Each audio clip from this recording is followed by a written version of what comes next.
You want to buy my ranch?" Savannah's voice dropped to something quiet and dangerous. "My father built every inch of this land with his bare hands. He bled for it.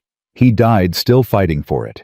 And you ride up here 3 days after we buried him and put a number on it like it's nothing." She stepped closer. "Let me be very clear, Mr. Grayson.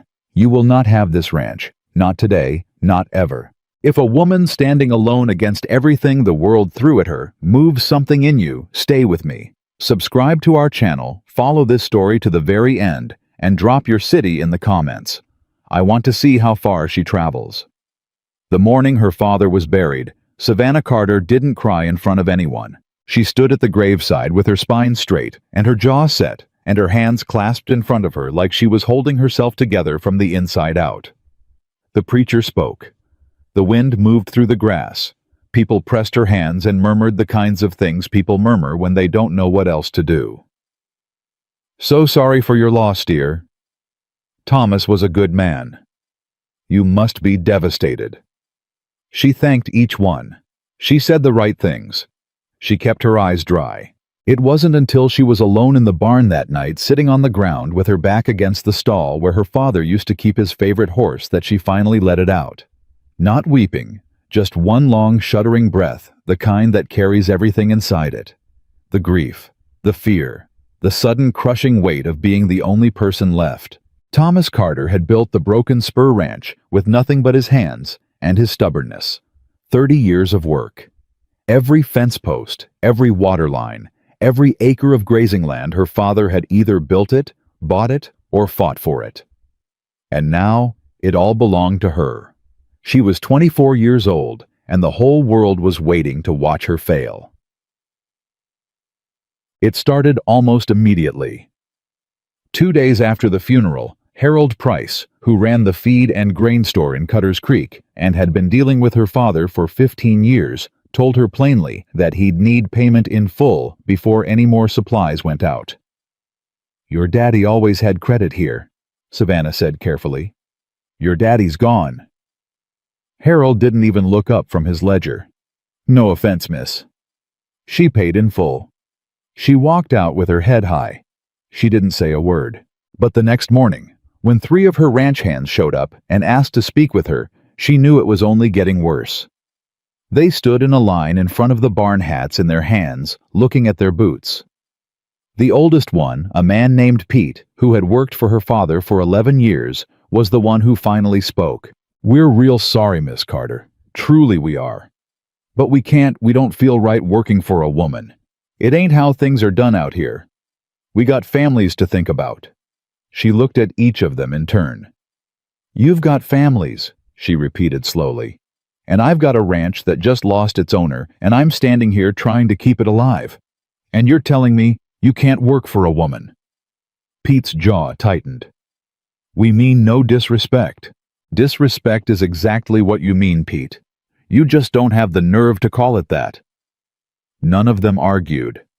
None of them changed their minds.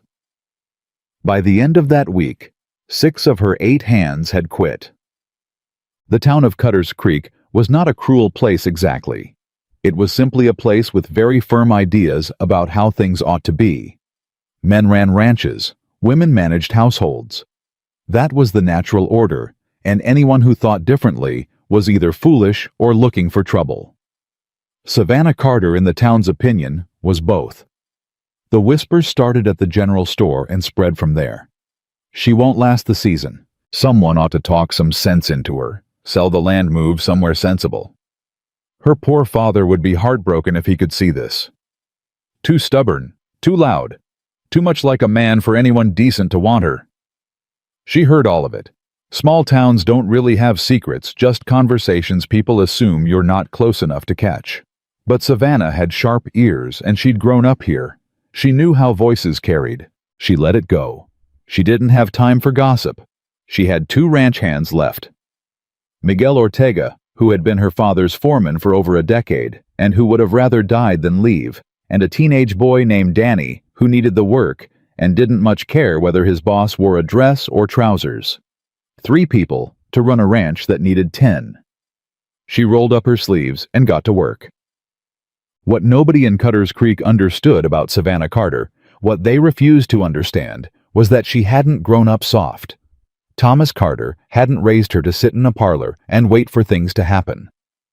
From the time she was 9 years old, she'd been out in the fields with him. She could ride before she could read well. She knew how to pull a calf set a post read the sky for weather and tell the difference between a cow that was sick and a cow that was just stubborn. Her father hadn't had a son, so he'd taught his daughter everything. The town called it wild. Thomas Carter had called it survival. She worked from before dawn until after dark. She kept the books herself, discovered that the ranch accounts were in worse shape than she'd realized her father had borrowed against the land twice in the past 3 years, and the bank loan had terms that made her stomach drop when she read them carefully. And then she made a list of everything that needed to be done in order of urgency and started at the top. Fix the north fence before the cattle drifted. Renegotiate the hay contract with the Simmons farm. Find at least 3 more hands willing to work for a woman. That last item sat at the bottom of the list and haunted her every time she looked at it. The morning Cole Bennett rode into Cutter's Creek, Savannah, was in the middle of an argument. She hadn't intended to be. She'd come to the stockyard to talk to the livestock broker about the spring prices, and the conversation had gone sideways almost immediately when the broker, a fleshy, confident man named Aldrich, had decided that what she really needed was his advice. "I'm not asking for advice," she said for the second time. "I'm asking for the same rate my father received last fall. You have it written right there in that ledger." Aldrich shook his head with the patient expression of a man explaining something obvious to someone slow. "That rate was for Thomas Carter. Your father had a 20-year relationship with this office, miss. You're just starting out. Naturally, there'd be an adjustment period." "An adjustment period," she repeated. "What does that mean exactly?" "It means I can offer you 15% below the standard rate until you've established your own 15%. Her voice went flat. "You want to take 15% out of my profits because I haven't proven myself to you yet, even though the land is the same, the cattle are the same, and the only thing that changed is who's signing the papers." Aldrich spread his hands. "Business is business, Miss Carter." "Yes," she said, "it is." She picked up the ledger he'd been consulting, turned it to the page with her father's rate clearly recorded, and set it on the counter between them. "I'll be taking the standard rate," she said quietly. "And if you'd like to discuss it further, I'm happy to bring my copy of the Wyoming Territory Fair Commerce Act, and we can go over it together. Or you can simply honor the rate. Your choice." Aldrich stared at her. Something shifted in his expression, not quite respect, but the first cousin of it. Reluctant acknowledgement. "Standard rate," he said finally. "Fine." She was walking out when she nearly collided with the man coming in. He stepped back, quickly caught the door, held it open for her. He was tall and lean, with trail dust on his coat, and the kind of quiet in his face that usually meant either peace or serious trouble. "Pardon me, ma'am," he said. She looked at him for 1 second. Just one. "Watch where you're going," she said, and walked past. She didn't think about him again until 2 hours later, when Miguel came to find her with a look on his face she couldn't quite read. "There's a man asking about work," Miguel said. "I know. Danny told me someone was asking around town. He's outside now. Says his name's Cole Bennett. He's been a cattle trail foreman up north, drove 2 herds for the Rocking M outfit before that operation closed. Looks like he knows what he's doing." She was elbow deep in the account books and didn't look up. "Did you warn him?"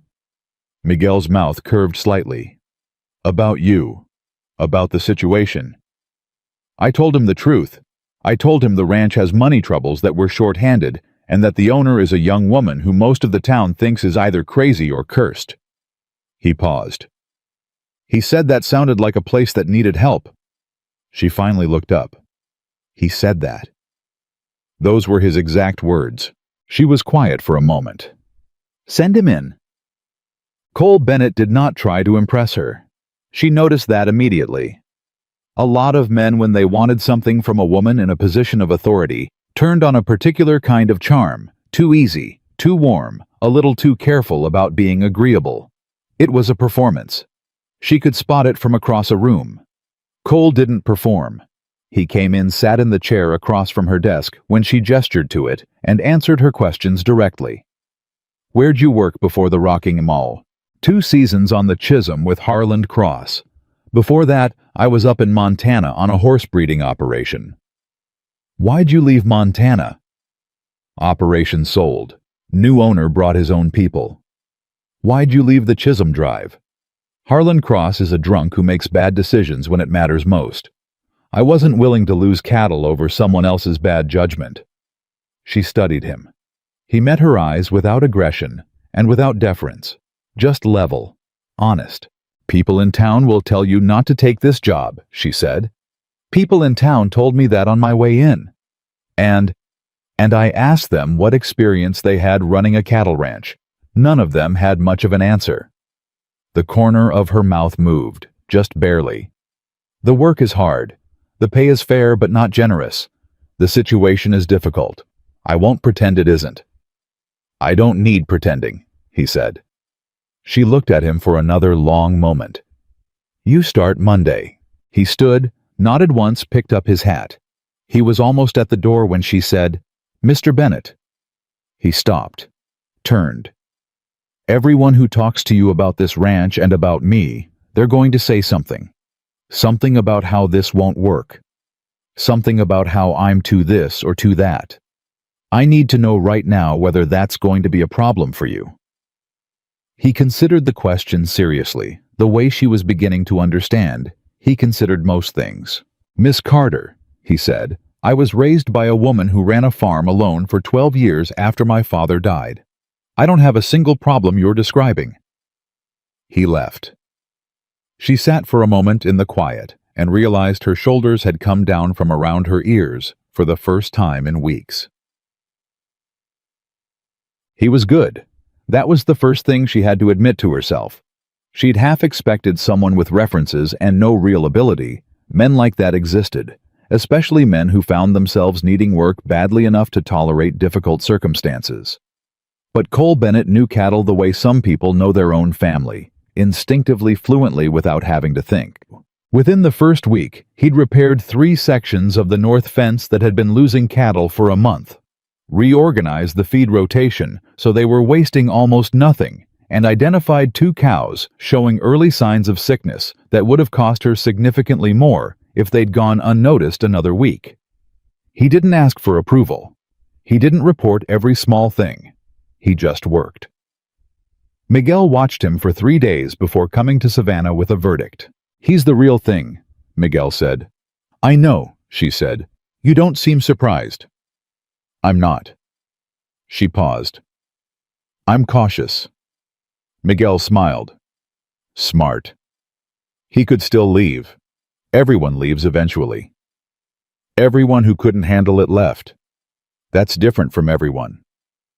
She didn't answer, but she thought about it. It was at the end of the 2nd week that she found out about Walter Grayson.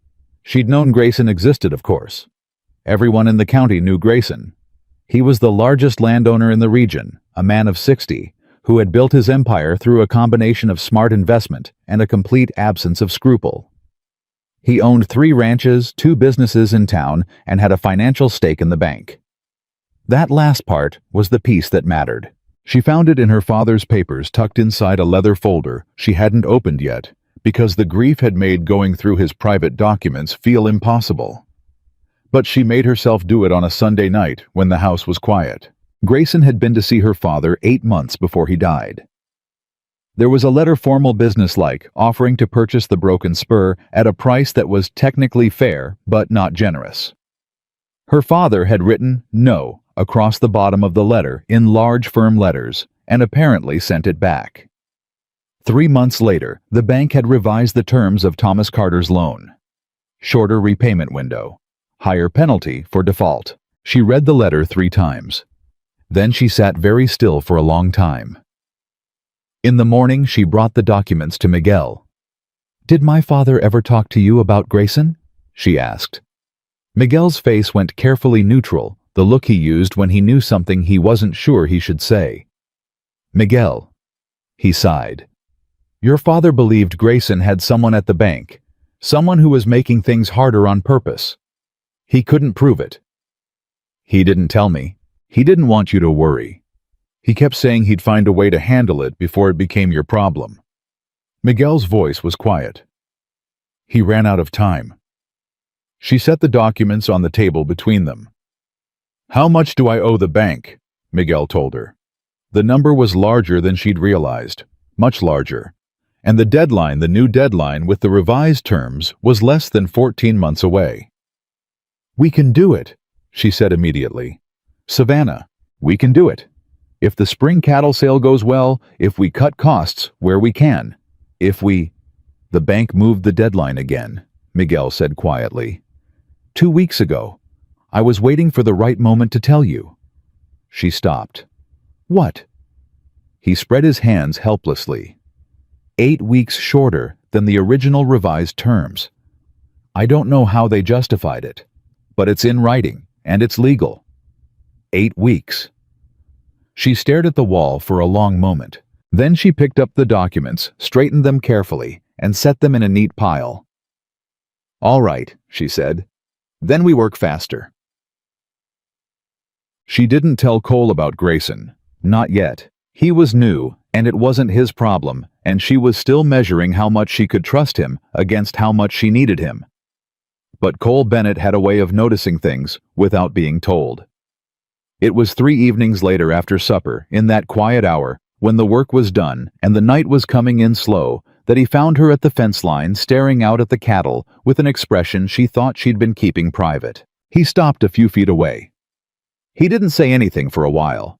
That was something she was learning about him. He didn't fill silence just to fill it.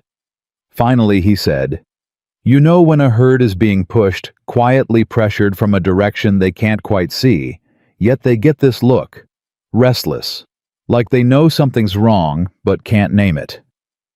She looked at him. You've got that look, he said. She was quiet for a moment. Then she laughed, short, dry, involuntary. The kind of laugh that's just relief at being seen. Walter Grayson, she said. He wants this land for the water rights. He's been pressuring the bank to foreclose. My father knew it was happening but couldn't prove it. Cole was quiet, thinking. Can you prove it now? He asked. Not yet. Then what's the next step? She looked back at the cattle. Survive long enough to find the proof, and make enough money to make the bank's deadline. Cole nodded slowly. All right. She glanced at him. That's all you've got. All right. You didn't tell me this looking for another perspective, he said. You told me because you needed to say it out loud to someone who wouldn't panic. So I'm telling you all right. We figure it out. What do you need first? She turned to face him fully for the first time that evening, and something shifted in her chest that she couldn't name precisely. I need the spring branding to go perfectly, she said. And I need to know the Simmons water access holds through the summer. And I need someone who isn't going to run when this gets worse. He held her gaze. I'll be here. She wanted to tell him that she'd heard that before. That she'd learned not to believe it.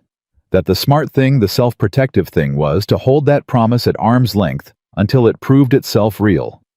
Instead, she just said good, and turned back to look at her cattle, and let herself just barely believe him. Mud. The trouble arrived in public the way Walter Grayson preferred all his trouble to arrive.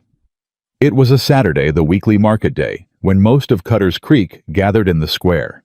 Savannah had gone for supplies, and she'd just finished loading the wagon when she heard the voice behind her, smooth, satisfied, loud enough to carry. Miss Carter, I was hoping I'd run into you. She turned. Walter Grayson was a broad man with a silver-streaked beard and the kind of expensive clothing that was meant to announce wealth without appearing to try. He was flanked by 2 men she didn't recognize. Well-dressed, attentive, clearly employed to stand behind him and look significant. A small crowd was already forming. People in small towns always sense when something worth watching is about to happen. Mr. Grayson, she said, I heard about your father. Terrible loss. Thomas was a good man. He shook his head with practiced sadness. I can only imagine how difficult it must be a young woman alone trying to manage a property of that size. I'm managing fine, she said. Of course, of course. He smiled. I wanted to reiterate my offer. I made your father a very fair proposal. You've probably seen it in his papers by now. The property would be in good hands. You'd have capital to start fresh somewhere more suitable to your circumstances. The crowd around them had grown. She could feel every eye. More suitable, she repeated. A young woman alone, significant debt, no experienced management. He spread his hands. I'm trying to help you before things get worse than they need to be. You're trying, she said pleasantly, to take my father's ranch because you want the water rights on the North Ridge, and you've been making things worse on purpose through the bank to pressure me into selling. But you already know that. You're just hoping I don't. The crowd went very quiet. Grayson's smile didn't waver, but something behind his eyes sharpened.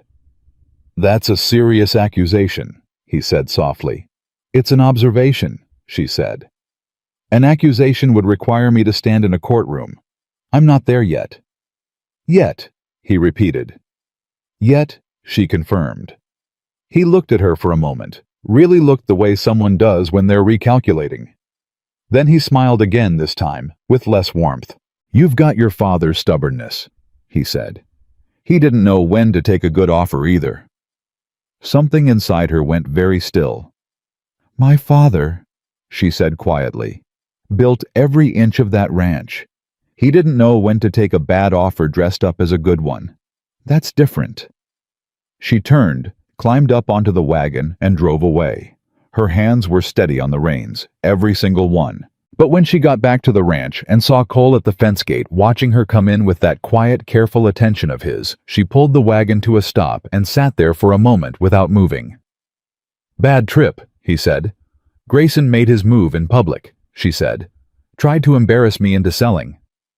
Cole looked at her steadily. Did it work?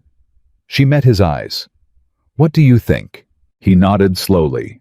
And for the first time, something that wasn't quite a smile, but was close to one, moved across his face. I think, he said, that Walter Grayson just made a mistake. She looked out at the land her father had loved, at the grass and the cattle and the wide Wyoming sky going gold at the edges. Yes, she said, and she meant it. The morning after the confrontation with Grayson Savannah was up before sunrise. Not because she'd slept badly, though she had, but because lying still and staring at the ceiling felt like surrender, and surrender wasn't something she knew how to do. She was in the barn checking on the cattle records before the sky had fully decided what color it wanted to be, and she was deep enough in the numbers that she didn't hear Cole come in behind her until he set a tin cup of coffee on the fence post beside her elbow. She looked at it. Then at him. Miguel told me you'd be in here, he said simply, and went to check on the horses. She picked up the coffee. It was strong and black, exactly how she took it. She hadn't told him that. She stood there for a moment, holding the cup, watching him work, and thought, that's a man who pays attention. Then she went back to the numbers, because the numbers were what mattered right now, and what they were telling her was not good. The winter feed supply was lower than she'd recorded last fall. Not disastrously so, but enough to be a problem if spring came late, which in Wyoming it very often did. The cattle count was right where it should be, but 2 of the older cows were showing weight loss that might mean nothing or might mean something, and she couldn't afford for it to mean something. The north pasture fence that Cole had repaired was holding, but the eastern line hadn't been properly maintained in 2 seasons, and she knew it, and fixing it required either time or money, both of which she was running short on. And underneath all of it, like a stone in a boot, that she couldn't stop feeling the bank deadline. She set down the coffee and called out, Cole. He appeared from around the stall partition. Ma'am? Don't call me ma'am. We've been through this. Savannah, he corrected without apology. I need to tell you something about where we actually stand. She spread the records on the top rail of the fence between them. Not the version I've been telling the hands, the real version. He came over and looked. He didn't say anything while he read, which she appreciated. Men who interrupted numbers with opinions before they'd finished reading the numbers irritated her profoundly. When he'd gone through everything, he was quiet for a moment. "The feed shortage," he said. "Is that factoring in what we'd get from the Simmons hay supply?"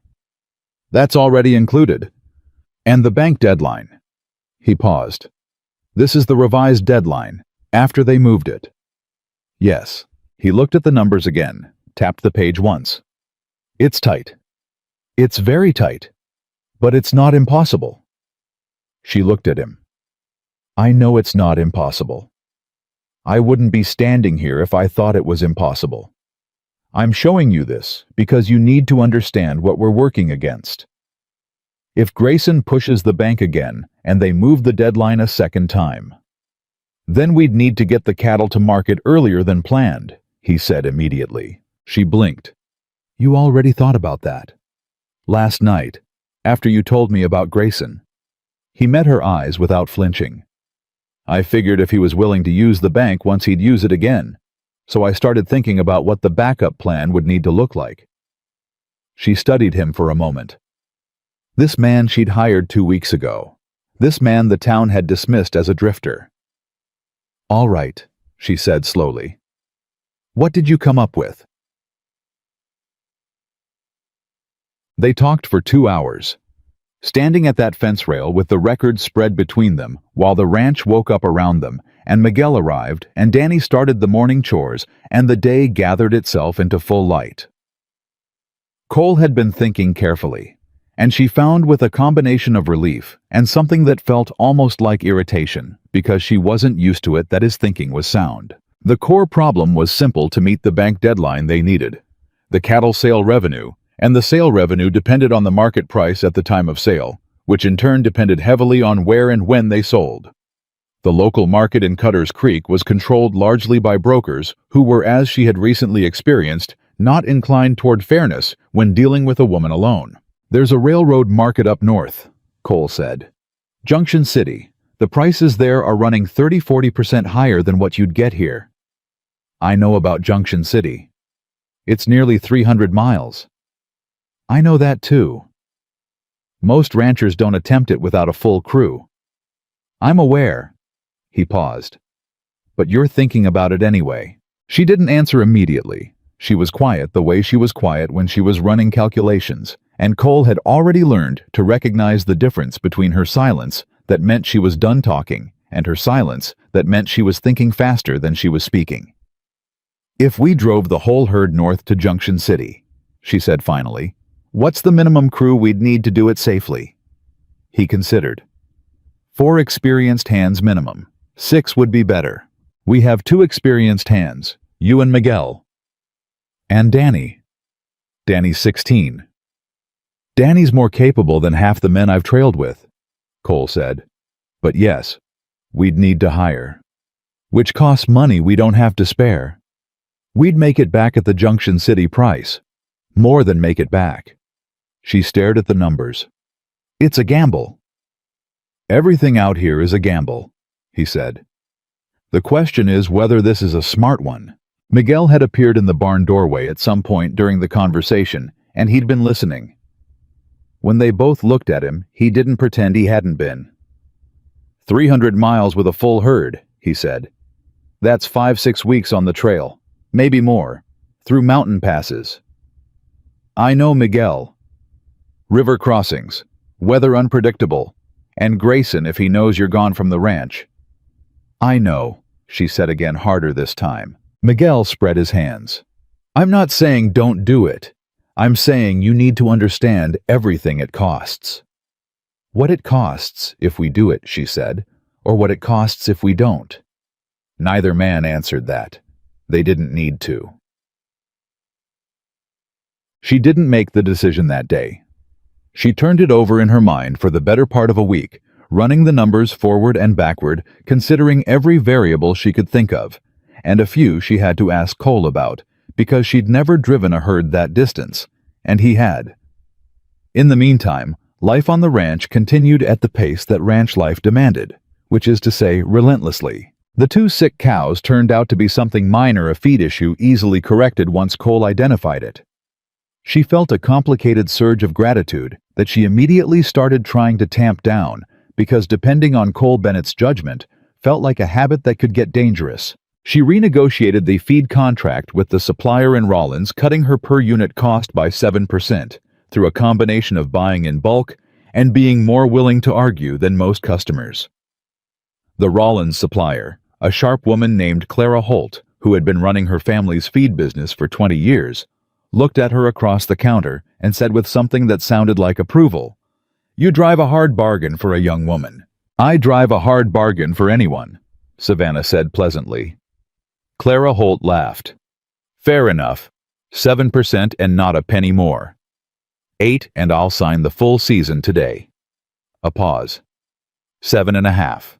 Savannah extended her hand. Done. She walked out of that office with a better contract than her father had managed the previous year, and she let herself feel good about it for exactly as long as it took her to get back on her horse. Then she thought about the bank deadline and the feeling compressed into something smaller and harder that she could carry without it slowing her down.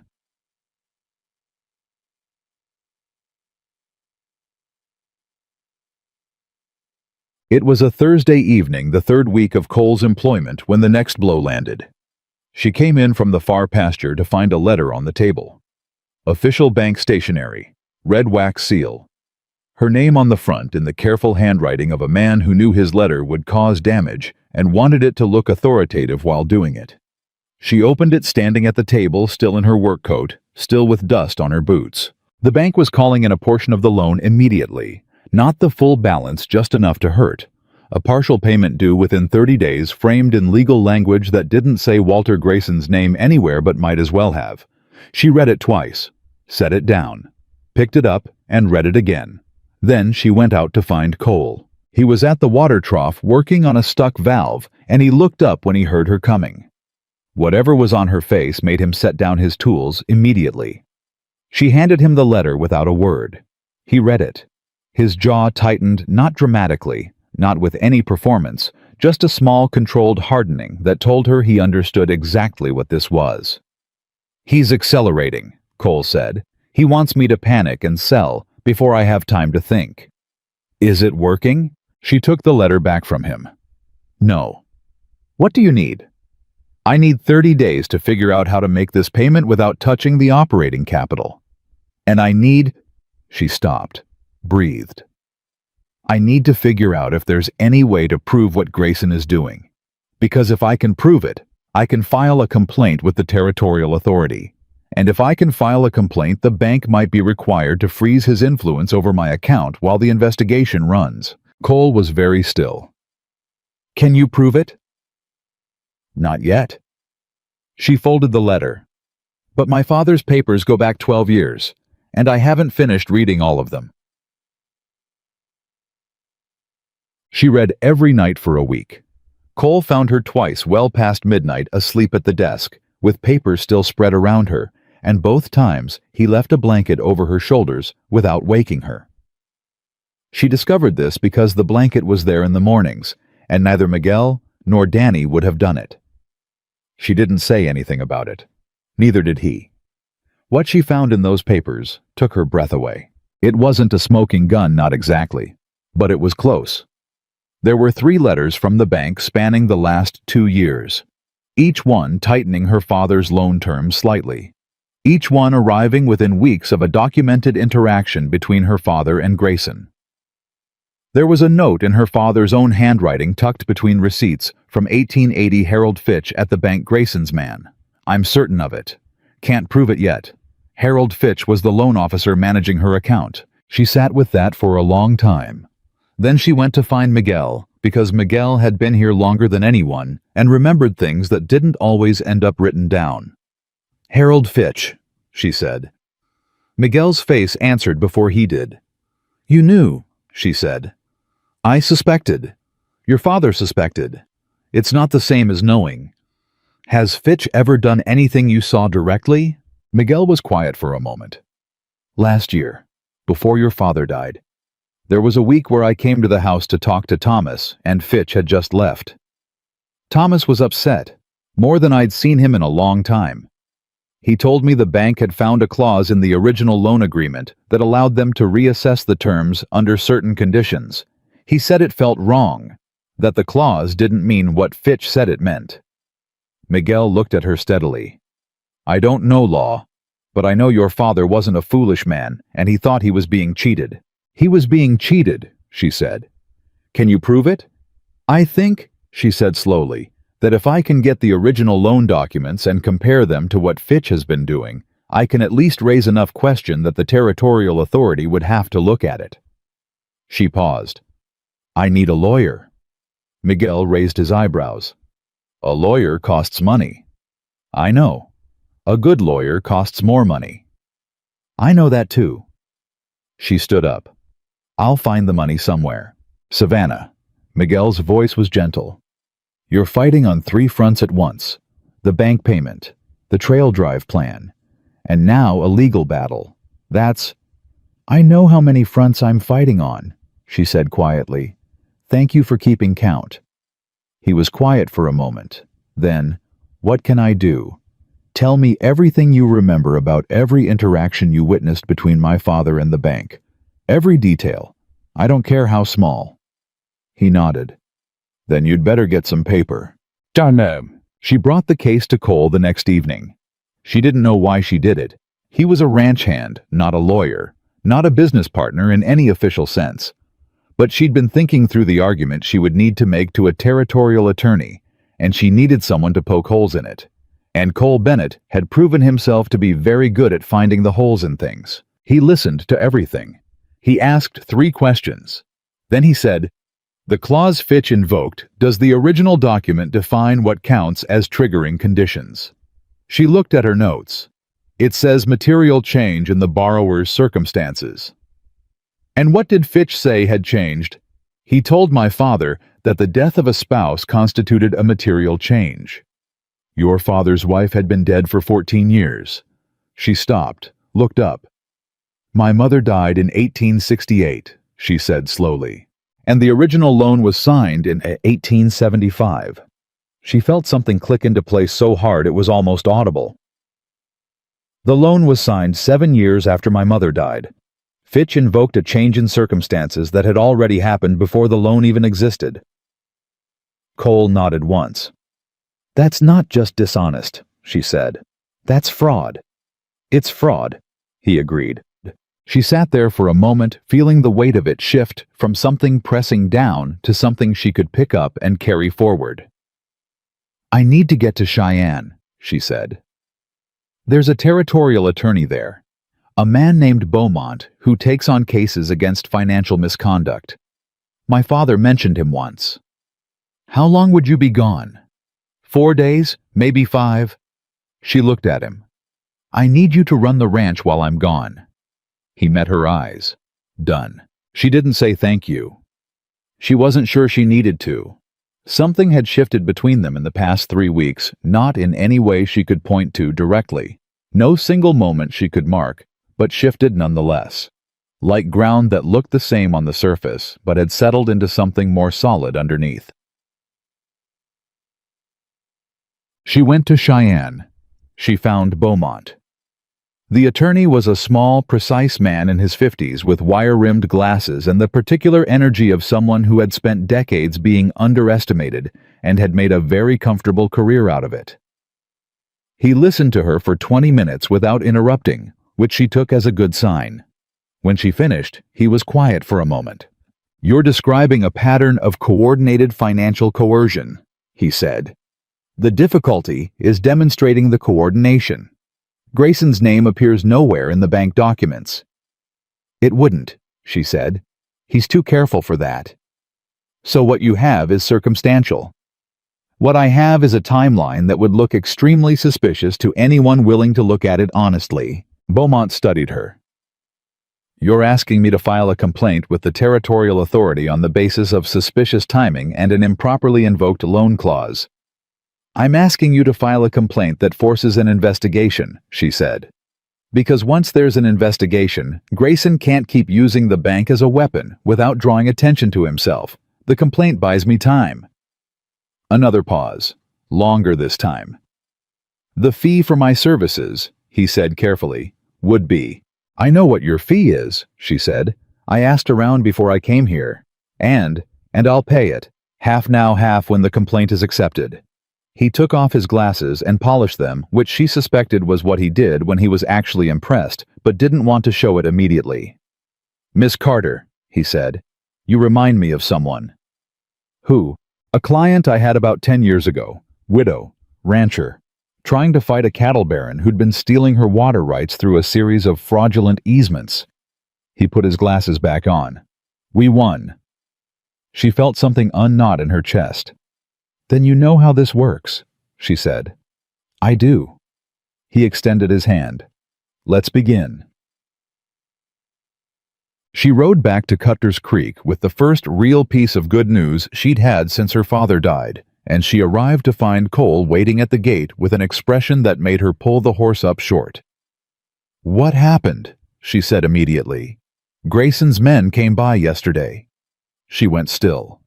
"And they didn't do anything, just rode the fence line, slow, looking." He paused, "letting us know they'd been here." She understood what that was. It was a message. Grayson knew she'd left the ranch, knew she'd gone somewhere, and he was reminding her that he had eyes on her property, and there was nothing she could do about it.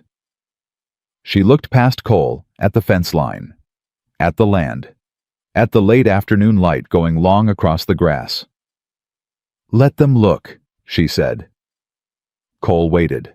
"I filed a formal complaint with the Territorial Authority," she said. "Beaumont thinks it'll be accepted within 3 weeks. Once it is, the bank's handling of my account comes under official scrutiny. Fitch won't be able to move against me without risking the investigation." Something shifted in Cole's expression. Not surprise exactly, more like satisfaction. Quiet and contained like most things about him. "You went to Cheyenne and hired a lawyer," he said. "I did. On what we have available. I managed it." He was quiet for a moment. Then, "You didn't tell me you were going to do that." "I didn't know I was going to do it until I found the fraud in the loan documents, and I needed to move fast before Grayson had any reason to cover his tracks further." Cole looked at her steadily. "You could have told me." There was something in his voice, not accusation, nothing sharp. Just an honest statement from a man who had been doing everything she asked of him and hadn't expected to be kept outside the decisions. She held his gaze. "I know," she said. "You're right. I should have." He nodded once, accepting it. "Next time," she said, "I'll tell you." He turned back toward the barn. "Dinner's on. Miguel cooked."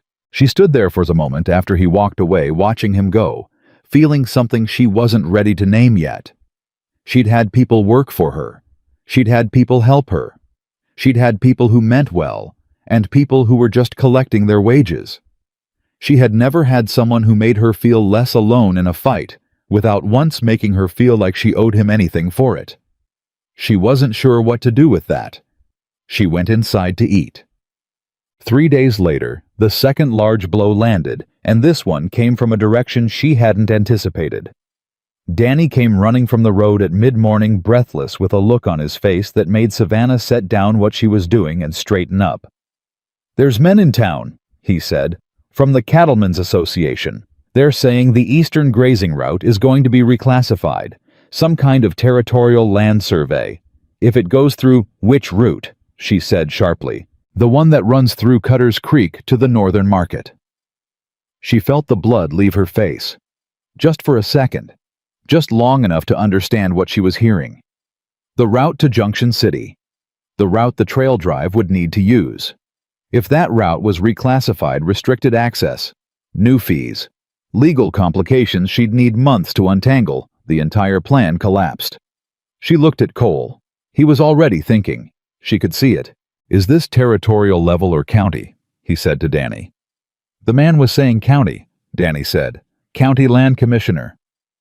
"The County Land Commissioner," Cole said quietly, "reports to the county board, and the county board has at least 2 members who do business with Grayson." Savannah said nothing for a long moment. Then, "When is the reclassification hearing?" Danny swallowed. End of the month. She counted forward in her head. 22 days. 22 days to build a legal argument against a land reclassification finish, preparing for a cattle drive, manage the ranch, and make a partial bank payment, all at the same time. She breathed in, once long and slow, the way she used to when her father was teaching her to shoot, and told her that the moment before the pull needed to be perfectly still. "Danny," she said, "go back to town and find out exactly who filed the reclassification request. Get a name, a document number if you can. Bring me everything." "Yes, ma'am." "And Danny, don't talk to anyone about what we're doing, not a word." He was already running. She turned to Cole. He was watching her with that steady, unreadable attention. "He's coming at me from every direction at once," she said. "Yes. He's hoping if he opens enough fronts I won't be able to defend all of them." "That's usually how it works," Cole said. She looked at him. "Can we drive the herd north before the reclassification hearing?" Cole's eyes sharpened. He did the math quickly, visibly. "It'd be close, very close." "Can we do it?" He met her gaze directly. No softening it, no managing her toward a more comfortable answer. "If we leave within the week," he said, "and nothing goes wrong on the trail, yes." She nodded. "Start pulling the crew together," she said. "We leave Friday." They left on Friday before the town was awake enough to watch them go. Savannah had learned something about Cutter's Creek in the month since her father died. The town's opinions traveled fastest when there was an audience to perform them for.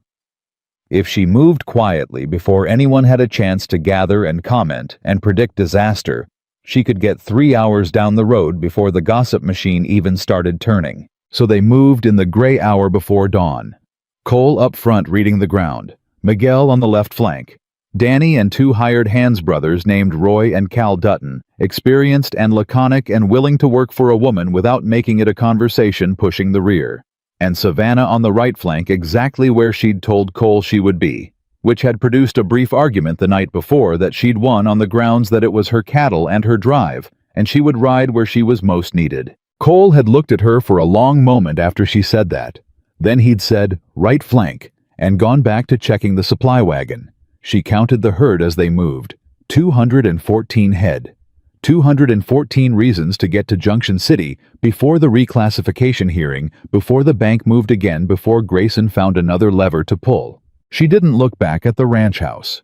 She'd already said what she needed to say to it the night before, standing alone in her father's study, with her hand on his desk, telling him quietly that she was going to save what he'd built, or she was going to go down trying. She'd cried a little then, where no one could see it. Got it done. Dried her face. Gone to bed. This morning, she looked forward. The first 3 days were hard but clean. Good ground cooperative cattle, no surprises.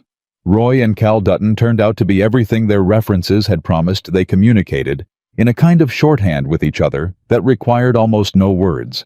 And they worked the herd with the easy efficiency of men who had done this so many times it had become instinct. Danny, who Savannah had privately worried about, was a revelation.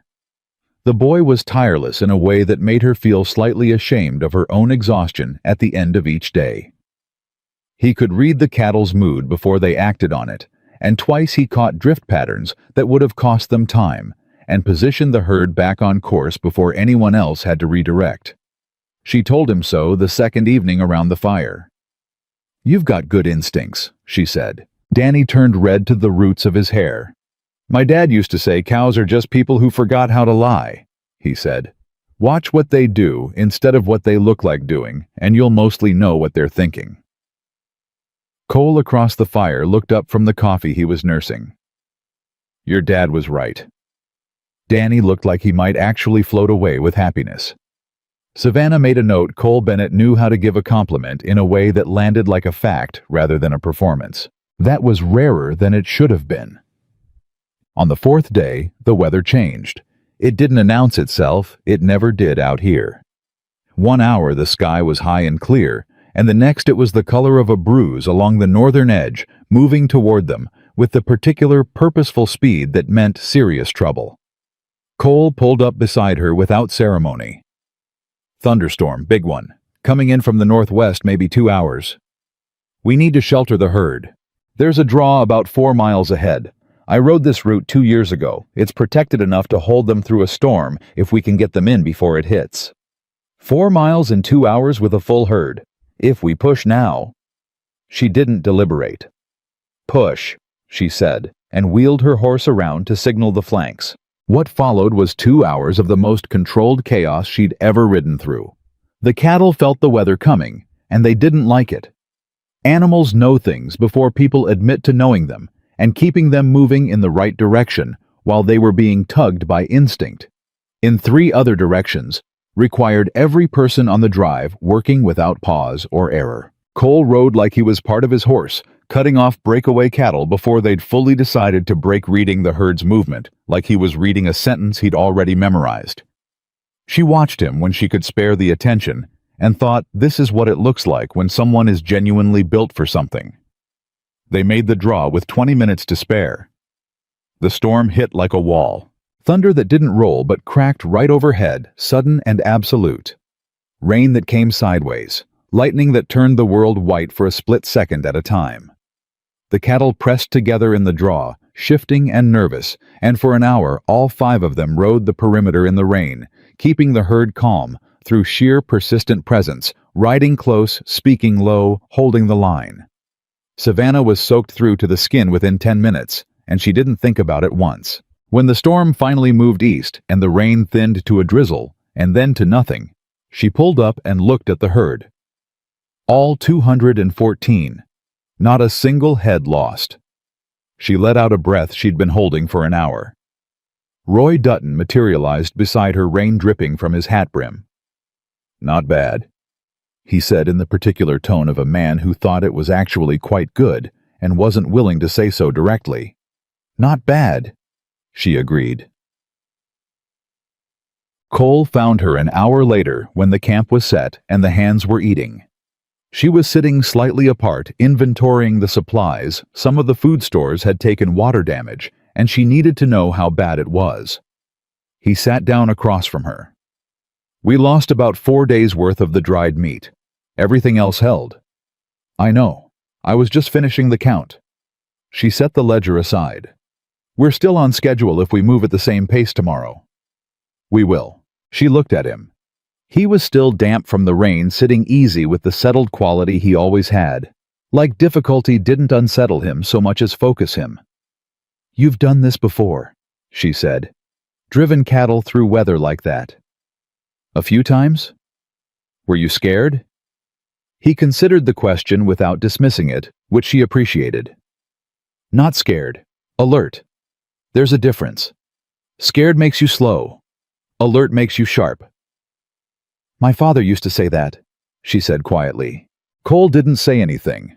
Just let it sit there, which was exactly right. He would have liked you, she said, before she'd quite decided to say it. Cole looked at her. Steady. Something moved through his expression that wasn't quite surprise and wasn't quite grief, but had something of both. I wish I'd known him, he said. Simply. Without decoration. She nodded once. Picked up the ledger. Get some sleep. We move early. Dory. They were 8 days out and moving well when they hit the river. It wasn't unexpected. Cole had warned her about it, had planned for it, had picked the crossing point on a map and explained his reasoning. The water would be higher than usual after the storm, which meant the crossing would be difficult. But the spot he'd chosen was wide and shallow, relative to the alternatives. What he hadn't planned for, what nobody could have planned for, was the second storm, smaller but faster, that had passed through the night before them 2 days earlier, and dropped enough water into the watershed upstream to raise the river by 4 feet. Cole stood at the bank and looked at the water for a long moment without speaking. Savannah stood beside him and looked at it too. Behind them, the herd waited with the particular restless energy of cattle that could smell water and wanted to move toward it. Tell me the truth, she said. It's crossable, he said. It's dangerous.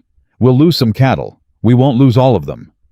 How many? Depends on how the herd handles it. Could be a handful, could be more. He paused. The other crossing is 12 miles south and adds 2 days to the drive. We'd lose the schedule. She thought about the bank deadline, the reclassification hearing. 22 days that had now become 14. "We cross here," she said. He looked at her. "You're sure?" "I'm sure. How do we do it?" They spent an hour organizing the crossing. Cole explaining the strategy, everyone taking positions. The plan laid out with the kind of precision that could still fall apart the moment cattle and fast water met each other. The first group through was rough.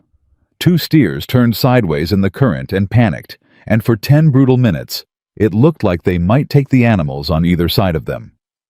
Roy Dutton went in on horseback and corrected it through sheer aggressive horsemanship that left Savannah genuinely astonished.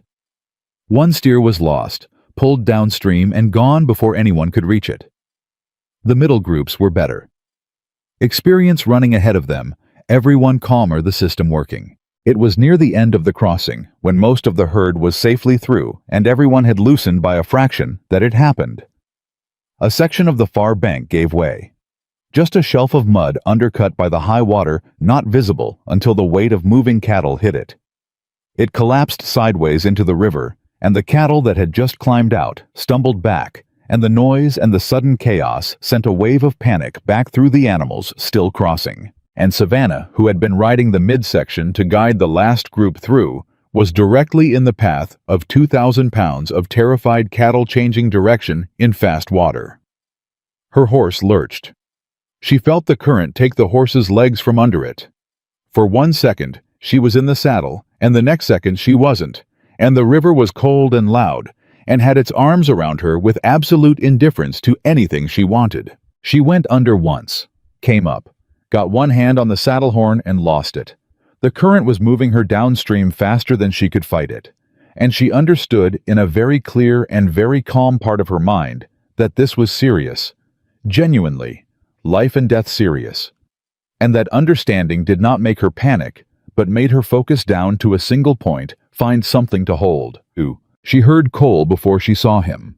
Not words, just the sound of his horse entering the water, fast, deliberate, like a decision that had already been made before the situation fully arrived. His hand found her arm.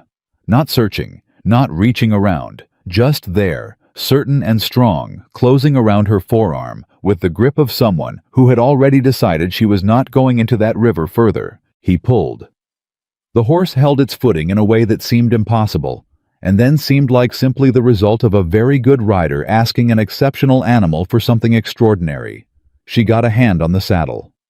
He shifted his grip to her coat and pulled again, and she came up out of the water and across his horse's neck in an undignified scramble that she would have been embarrassed about under any other circumstances. For a moment, just a moment, she was pressed against him on the horse, soaked through. Gasping, his arms still around her, both of them breathing hard. The river moved past them. The herd noise was already settling. She became aware in slow degrees of his heartbeat against her back. Fast. He'd been afraid. She hadn't been able to see it while it was happening, but she could feel it now in the elevated rhythm of a man who had just done something in the grip of fear and called it by a calmer name. She straightened, pulled back, got herself upright on the horse. "Thank you," she said. Her voice was steadier than she expected. Cole said nothing for a moment. Then, "Don't do that again." She almost laughed. "Almost. I'll keep it in mind." He was quiet the rest of the way to the far bank, but when they reached it and she dismounted on shaking legs, he was the one who steadied her elbow without a word and didn't let go until she was sure of her footing. That night, for the first time on the drive, they sat apart from the others. It wasn't by design, or if it was, neither of them acknowledged the design. It was simply that the camp arranged itself the way camps do, and they ended up at the edge of it, close to where the firelight thinned with coffee that had gone cold, and a silence between them that felt different from the silences before. "You've lost someone," she said. She wasn't sure where it came from, instinct maybe, the way he'd held on in the river, like losing her was not something he was willing to permit. He looked at the fire for a moment. "A woman, 7 years ago. Her name was Claire." She waited. "We were on a drive in Kansas," he said. I was planning to settle down after that season, had a place picked out, was going to ask her to marry me." He paused. "Fever hit the town while I was on the trail. By the time I got back, she was already gone." "I'm sorry," she said. "After that, I kept moving," he said. Didn't see much point in stopping. He looked at her then. Direct. Honest the way he was always honest, without armor, without performance. "This is the first place I've wanted to stop." The fire cracked. Somewhere in the dark, the cattle moved quietly. Savannah felt the truth of what he'd said settle against her like something she'd needed to hear for longer than she'd realized. "I've been so afraid of losing this ranch," she said quietly, "that I forgot what it would feel like to want to keep it for more than just my father's memory." Cole didn't say anything. He understood that wasn't the kind of sentence that needed a response. He just stayed there present and still while she figured out whether she'd meant what she'd just said. She had. On day 11, the cattle thieves came. She'd suspected it was possible Cole had warned her that Grayson was the type to send trouble after people who refused to stay cornered, but suspicion and reality are two different weights. She woke to Roy Dutton's hand on her shoulder, and his voice at a level that meant serious trouble without waking the whole camp. "3 riders on the east side of the herd," he said. "Moving quiet. Too quiet for travelers." She was up and armed in under a minute. Cole was already there in the dark at the edge of camp watching. He didn't look back when she came up beside him. "3 that we can see," he said quietly. "Maybe more we can't." "They're going to try to cut a portion of the herd and run north," she said. It was what she would have done. Hit the edges, take what you could drive fast, be gone before the outfit had time to organize. "That's my read too." "Can we stop it?" "Yes." He looked at her. "But it needs to happen in the next 2 minutes before they commit." She thought fast. 3 visible riders, potentially more. 4 of them awake and armed and positioned. The variables were poor, but not impossible. "Miguel takes the south approach," she said. "Roy and Cal hold the herd. You and I take the east. You should stay with Cole." She said his name the way she'd said it at the river crossing when she'd told him they were crossing. Final. Clear. "East." A moment, then "East," he said. What happened in the next 10 minutes was loud and fast and absolutely terrifying, in the way that real danger always is. Not cinematic, not clean, just a desperate and urgent negotiation between preparation and chaos. Shots fired into the air. Not at the men she didn't want. Deaths didn't want the legal complications, just wanted them gone. Roy and Cal holding the herd back from full stampede, through what she could only describe as a sustained act of will. Cole driving the riders back with a combination of speed and precision that made them understand very quickly that this outfit was not the easy target they'd expected. It lasted 8 minutes. Then the riders were gone, and the herd was intact. And Savannah was standing in the dark with her heart hammering and her hands steady, taking inventory of whether anyone was hurt. Nobody was. Danny. It turned out had been awake the entire time and had positioned himself between the wagon and the south edge of the herd and held that position without being asked. She found him there afterward, pale but absolutely solid. "Good work," she told him. He nodded once, trying to look like a man who did this regularly. He almost managed it. In the morning, Cole brought her something. A piece of cloth dark torn caught on a fence post at the edge of the camp where one of the riders had passed close. She took it, looked at it. It was the kind of cloth used by hands who worked for large ranching operations. There was a small mark on the corner, a brand mark stamped onto the fabric the way some operations mark their supplies. She recognized the mark. She'd seen it in her father's papers, on a shipping receipt, attached to an operation owned by a shell company that she had spent 3 evenings tracing back through property records to its actual owner. Walter Grayson. She held the cloth for a long moment. Then she folded it carefully and put it in her inside pocket against her chest, where it would stay dry and safe all the way to Junction City. "He sent them," she said. "I know," Cole said. "I can prove it now. This and the loan documents and the reclassification filing, it builds a picture. A real one. She looked at him. Beaumont needs to see this. We get to Junction City, Cole said. You send it to Beaumont from there. He files the full complaint. She nodded, took a breath. How many days out are we? 3, he said. If we push. Then we push, she said, and turned to get the herd moving. 3 days. 300 miles behind them, and 3 days ahead, and everything she'd worked for sitting on the edge of a knife. She thought about her father's desk and the word he'd written across Grayson's letter. No, big, firm, without hesitation. Let's go, she said, and rode out to the front of her herd. They reached Junction City on a Tuesday mid-morning with dust on every inch of them and 211 cattle, 3 lost to the river crossing. Not one more after that, and Savannah rode into that market town feeling something she hadn't felt in months. Not relief. Not yet. Relief would come later when the numbers were settled, and the money was real, and the bank had been paid, and Grayson had been answered. What she felt right now was something harder and quieter than relief. The particular satisfaction of a person who was told they couldn't do something, and did it anyway, and arrived on the other side still standing. Cole pulled up beside her at the market gate. He looked at her, and she looked at him, and neither of them said anything for a moment. They didn't need to. 3 weeks on the trail together had made words largely optional between them for the things that mattered most. How do you want to handle the sale? He asked. The same way I handle everything, she said. Directly. He almost smiled. That's what I thought. The Junction City livestock market was bigger than anything in Cutter's Creek. A full operation with buyers from 3 territories, railroad agents, and the particular aggressive energy of a place where serious money changed hands every day. Men who did this professionally. Men who knew exactly how to read a seller and price their offer accordingly. The head buyer was a man named Harrington. Broad efficient with the kind of handshake that told you he'd perfected it over 1,000 transactions.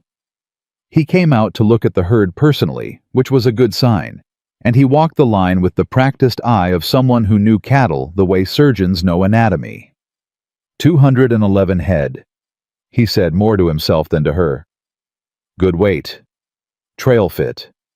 He made a sound that could have meant anything. We're looking at, before you give me a number. Savannah said, I want to see your current rate sheet. Harrington looked at her. Pardon. Your published rate sheet. The one you're required to post under the Territorial Commerce Regulations. I'd like to see it before we discuss price. A pause. The kind of pause that meant he'd been about to offer her something below the posted rate and had just realized she knew it. Of course, he said, and sent a man to get it. She studied the sheet carefully when it arrived. Cole stood slightly behind her, and to the left, saying nothing present in the specific way that communicated without words, she speaks for this outfit. The posted rate for cattle of this grade was $14 per head, on the low end $18 on the high end for premium quality. The herd was trail fit and healthy. The march had actually consolidated their condition, and she knew their weight, knew their grade, had documented it carefully before they left Broken Spur. $17.50 per head, she said. Harrington's eyebrows went up. Mrs. Carter, she said, which wasn't technically accurate, but wasn't a lie either. She was operating her father's estate, and the formality shifted the register of the conversation in a direction she wanted. $17.50. Your sheet shows the premium grade ceiling at 18. This herd qualifies.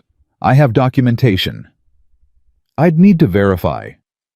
I have the documentation here. She produced it. Organized, dated, thorough. Every measurement her father had taught her to take. Harrington looked at the papers, looked at the cattle, looked at her. $16.75, he said. $17.25, she said. And you load them today, which saves you the holding cost. Another pause, longer this time. 17, he said. Final. She did the math in her head so fast it was reflex. 211 head at $17 was $3,587. It was more than enough, more than she had dared to plan for in her most optimistic accounting. "Done," she said, and extended her hand. He shook it with an expression she recognized from Clara Holt, and from the Rollins feed supplier, and from the livestock broker in Cutter's Creek. Reluctant respect arriving slightly behind where it should have been, but arriving nonetheless. She sent the wire to Beaumont from the Junction City Telegraph office, while Cole arranged the cattle transfer with Harrington's men. The message was careful and precise.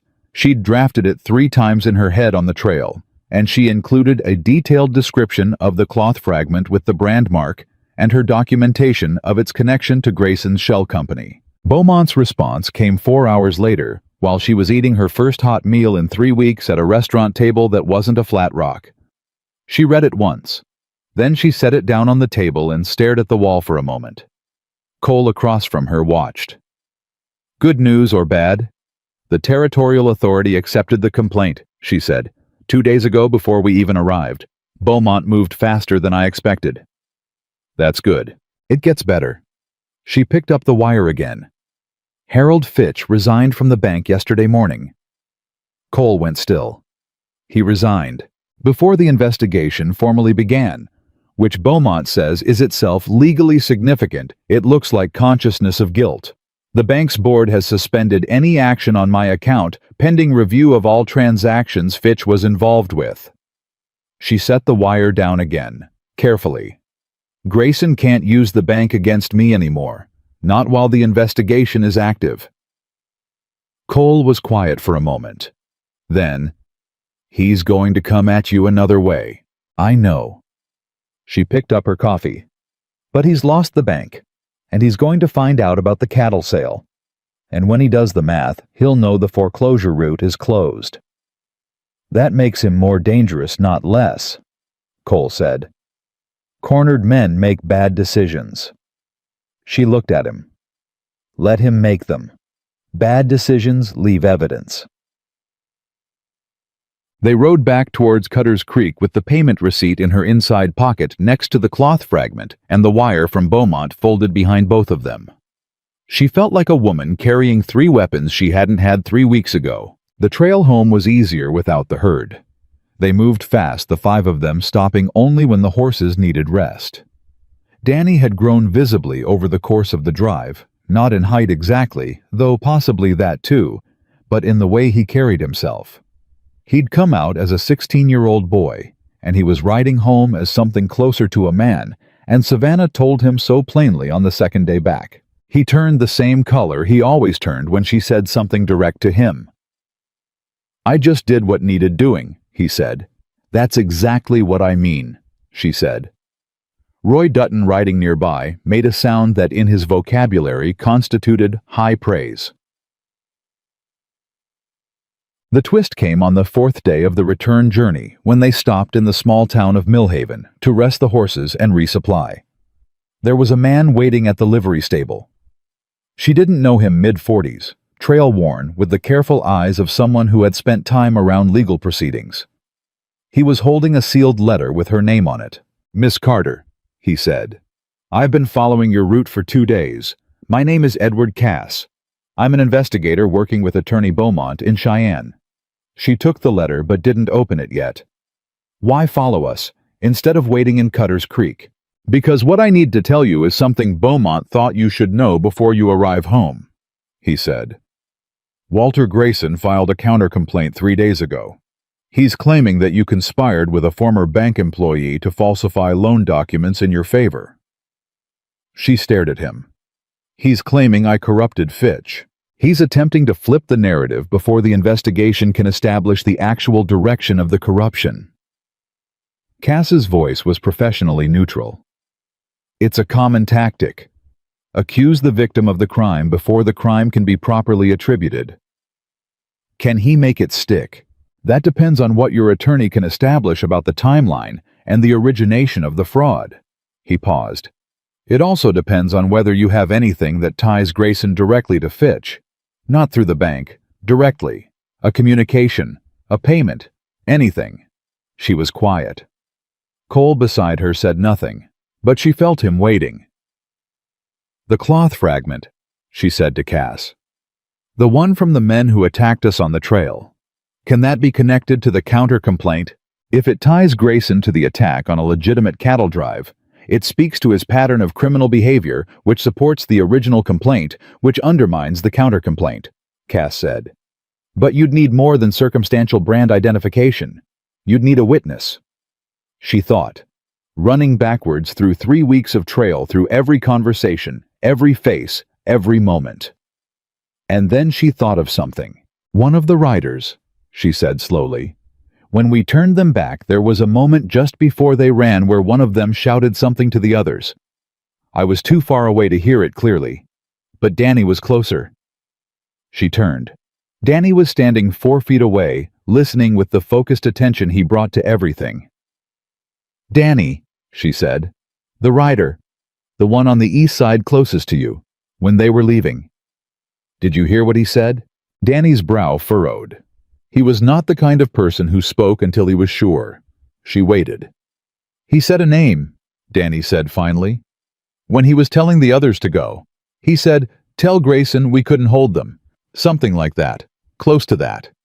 Cass wrote it down immediately. "You heard this clearly."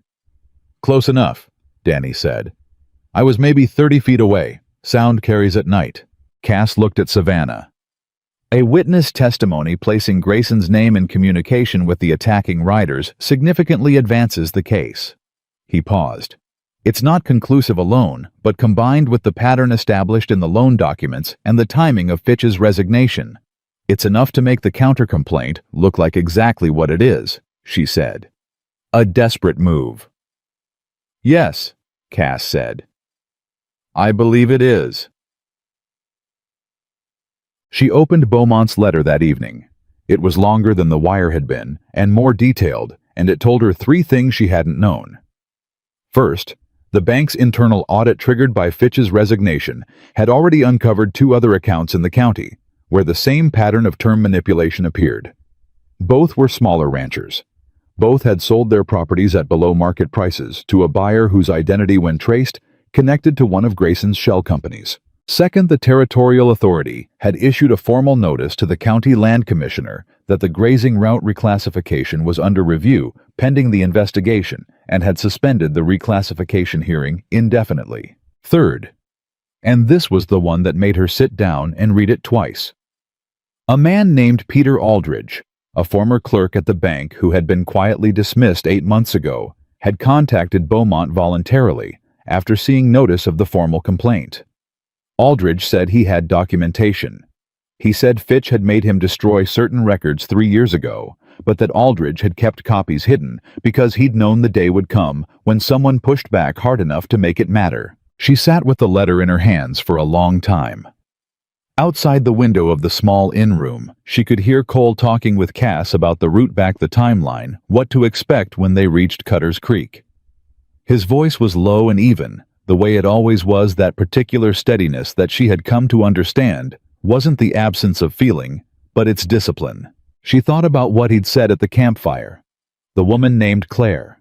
7 years of keeping moving because stopping meant feeling the space where something important had been. She thought about her own version of that.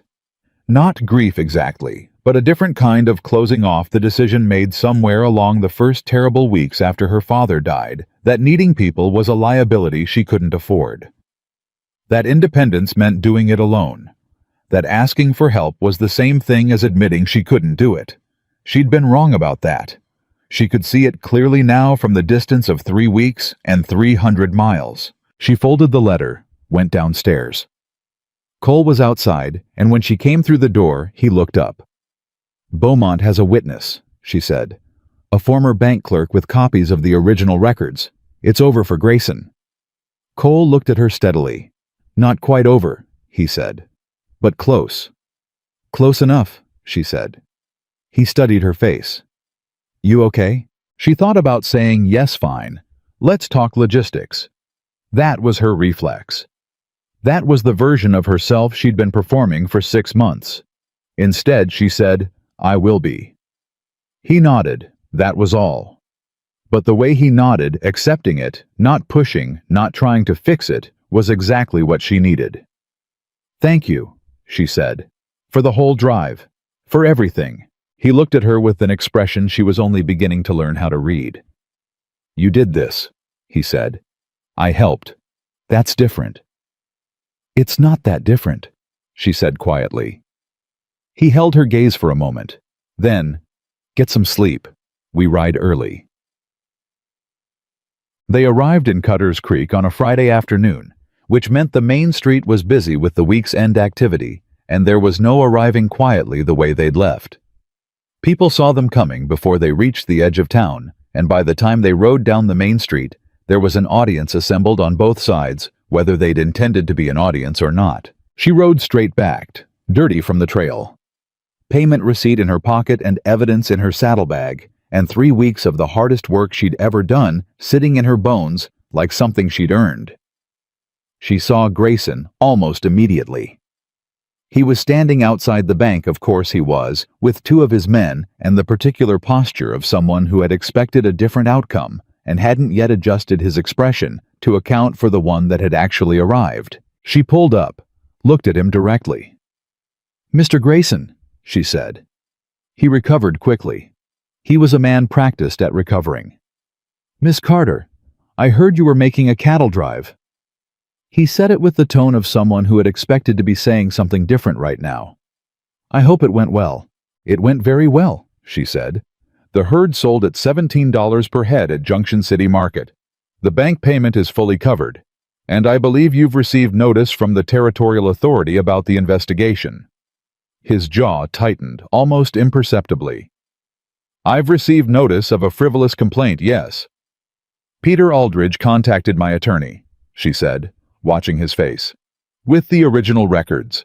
Something happened in Grayson's expression that she'd never seen there before.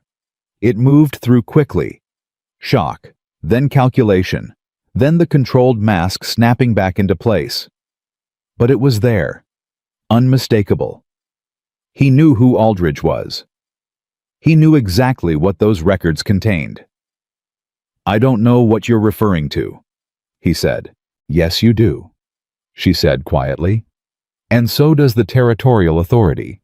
And so does my attorney. And so do the 2 other ranchers whose loan terms were manipulated the same way mine were and who sold their properties to your shell company at below-market prices." She leaned forward slightly. "It's done, Mr. Grayson. All of it." The street was very quiet. Grayson looked at her. She could see him calculating whether there was still a move to make, whether the position was truly as bad as it appeared, whether some combination of money and lawyers and influence could still redirect this. She watched him reach the conclusion. "We'll see what the investigation determines," he said finally. Controlled, professional. The retreat of a man who was retreating because he had no choice, dressed up as something that sounded like confidence. "Yes," she said. "We will." She rode on. Miguel was at the ranch when she arrived. He came out of the barn with his hat in his hands and took one look at her face and let out a long breath that contained about 6 months of worry. "It worked," he said. "It worked." He put his hat back on, took it off again. The bank? Covered. Fully. Grayson?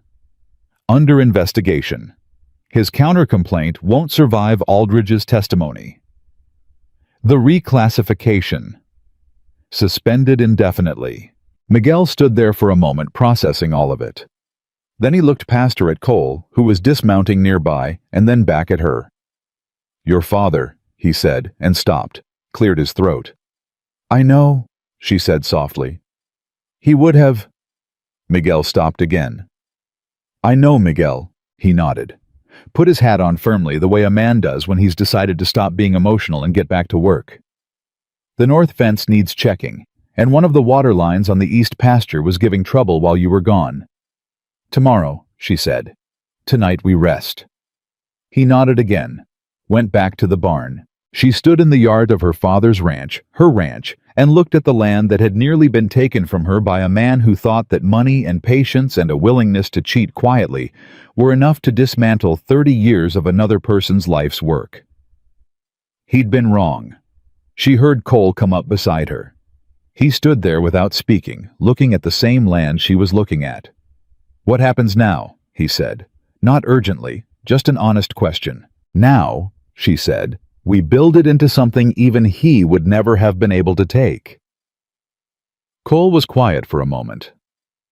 "I'd like to help with that," he said, carefully, like a man saying something more significant than the word suggested, and trusting her to hear the rest of it. She looked at him. "I know," she said, just as carefully. "I'm counting on it."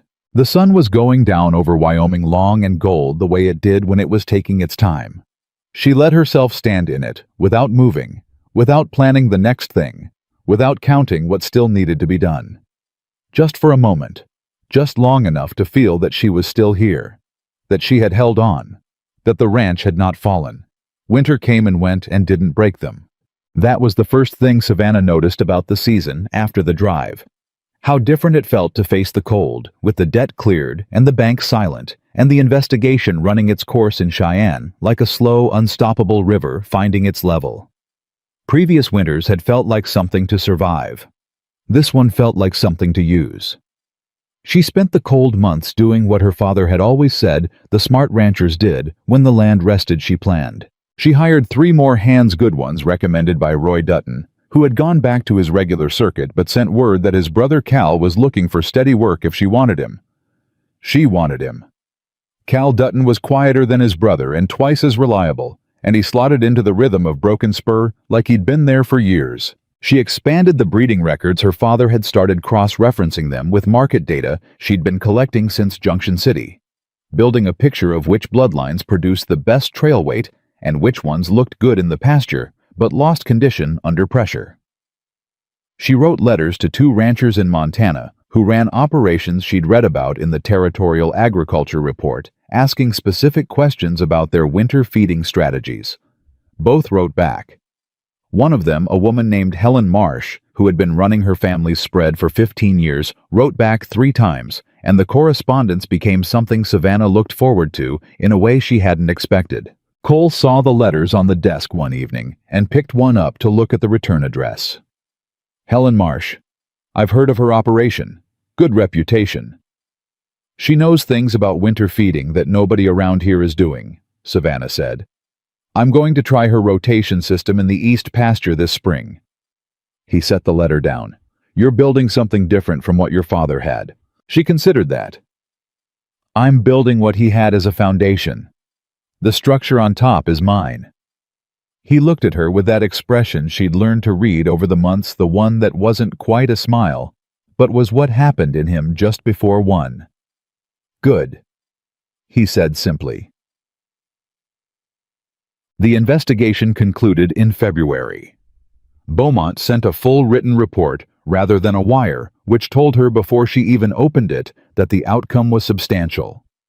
She read it at the kitchen table with Miguel sitting across from her and Cole standing near the window, and she read it slowly because she wanted to understand every word of it. Walter Grayson was formally charged with coordinated financial fraud across 7 counts, involving 4 separate property transactions in the county over the past 6 years. Harold Fitch was charged as a co-conspirator. Peter Aldridge's records had provided the backbone of the case, and Danny's witness testimony given formally in Cheyenne with Beaumont present had supplied the link between Grayson's operation and the attack on the cattle drive. The counter-complaint against Savannah had been dismissed. Completely. With a formal notation in the territorial record that it had been filed without evidentiary basis and appeared designed to obstruct an active investigation. The county land commissioner who had filed the grazing route reclassification request resigned the same week the charges were announced, which answered the question of whether he'd been acting independently. She set the report down. Miguel said nothing. His eyes were bright in a way he would have been embarrassed to acknowledge. "It's done," she said. "It's done?" he confirmed. She looked at Cole. He's going to fight the charges, Cole said. Men like Grayson always do. He can fight them from inside a legal proceeding with the territorial authority watching every move he makes, she said. He's not going to be pointing that weapon at this ranch while he's busy defending himself in court. Cole nodded slowly. The two ranchers whose land he bought at below value. Beaumont says there's a civil recovery process. I don't know if they'll get their land back. Probably not. She paused. But they'll know what happened. The record will say what happened. That matters, Miguel said quietly. Yes, she said. It does. Spring arrived the way Wyoming springs always did, not gently. Not with any particular ceremony. Just one morning, the ground was different under her boots, and the air had a quality that hadn't been there the day before, and the cattle were restless with the good kind of restlessness that meant they could feel something changing. The new calves came in strong. 37 in the first month, which was better than the previous 2 years combined. Savannah was there for most of the births. She always had been. It was the part of ranching that never stopped feeling significant, no matter how many times she witnessed it, and she kept meticulous records of each one, adding them to the breeding system she'd spent the winter building. The east pasture rotation she'd borrowed from Helen Marsh's letters was working better than she'd projected. The grass was coming in denser, and the cattle were distributing across it more evenly, which meant less overgrazing in the high-traffic areas and better weight gain across the herd. She wrote to Helen Marsh about the results. Helen wrote back, "You have good instincts. Trust them more than you trust anyone's advice, including mine." She pinned that letter above her desk, next to the copy of the bank's paid-in-full receipt. The county fair was announced in April, scheduled for the third week of May, and it was Miguel who told her about the Ranching Excellence Award, told her with the careful nonchalance of a man who was trying not to make it bigger than she wanted it to be. "The County Agricultural Board," he said one morning, "is giving out an award this year for ranching operations that have demonstrated significant improvement or innovation in the past 12 months. He paused. "Your name is on the list of nominees." She looked at him. "Who nominated me?" "Clara Holt." She was quiet for a moment. Clara Holt, the feed supplier from Rollins, who had called her a hard bargainer and then shaken her hand and meant it. "All right," she said. "What's involved?" "You'd go to the fair. Stand up when they call your name. Accept the thing if they give it to you." "In front of the whole county." "In front of the whole county," he confirmed. His expression was carefully neutral. She understood what he wasn't saying. The whole county meant the people who had written her off after her father died. The people who had whispered in the general store. The people who had told Cole on his first day in town that Savannah Carter was too wild, too stubborn, too much of everything a woman shouldn't be. "Fine," she said. "I'll go." She told Cole that evening. She didn't make it significant, just mentioned it the way she mentioned other logistical facts about the week ahead.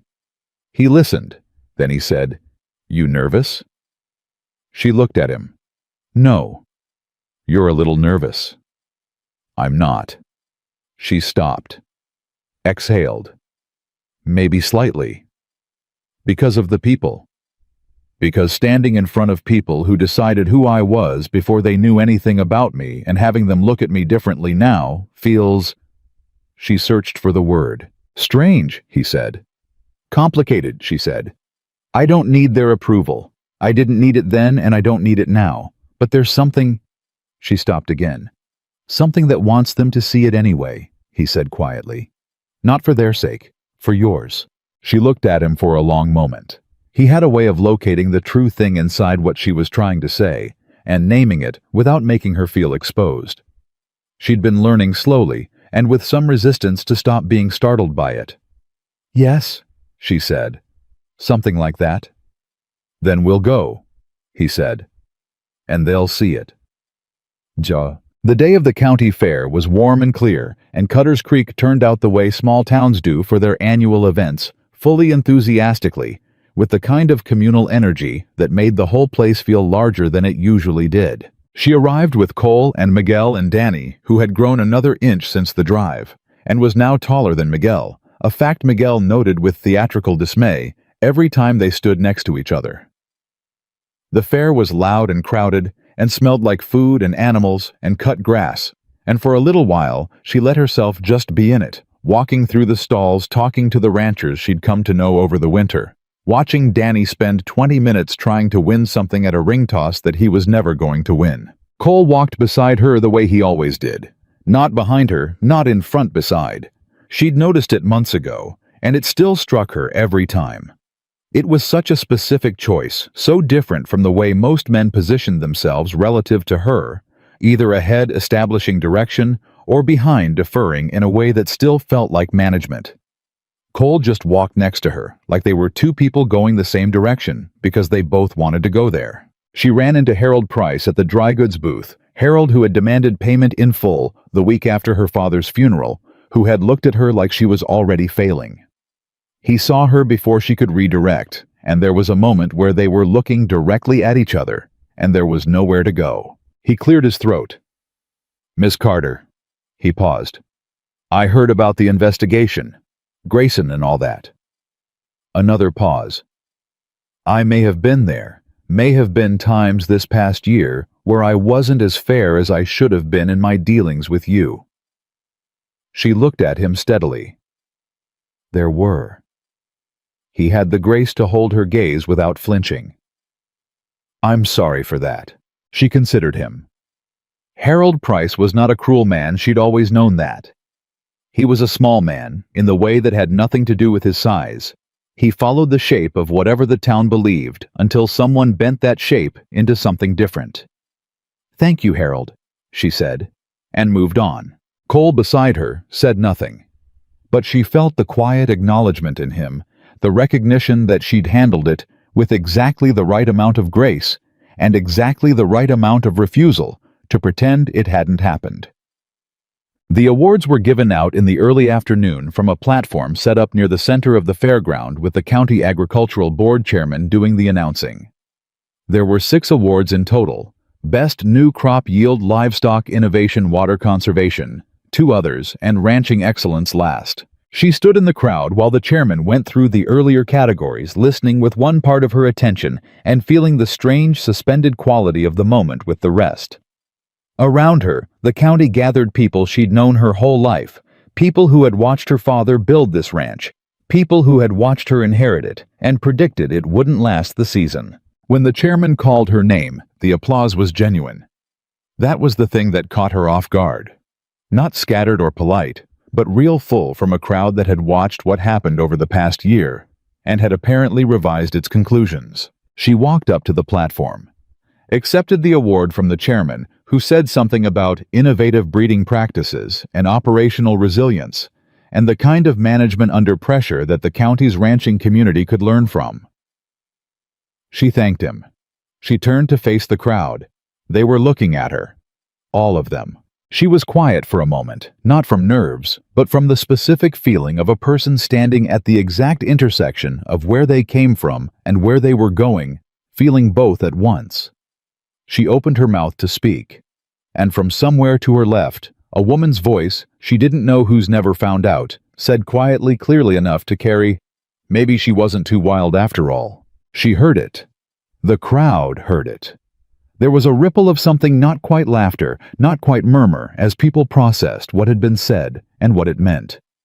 Before she could respond, she heard Cole's voice from the crowd. Calm. Carrying.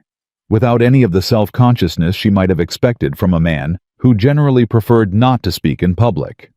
"No," he said. She was exactly wild enough. The crowd reacted real laughter this time. Warm, the kind that comes from recognition rather than mockery. And Savannah stood at the podium and felt her eyes fill. Not from the laughter, not from the award. From the specific and undeniable sensation of being known. Publicly. By someone who had meant it from the first week and had never stopped meaning it. She blinked it back, smiled, said a few words about her father and the ranch and the people who had helped her get through the year, kept it short, because she'd never liked speeches and wasn't going to become a person who did, and stepped down from the platform. Cole was waiting at the bottom. She looked at him. "You didn't tell me you were going to do that." "No," he agreed. "The whole county heard you." Yes.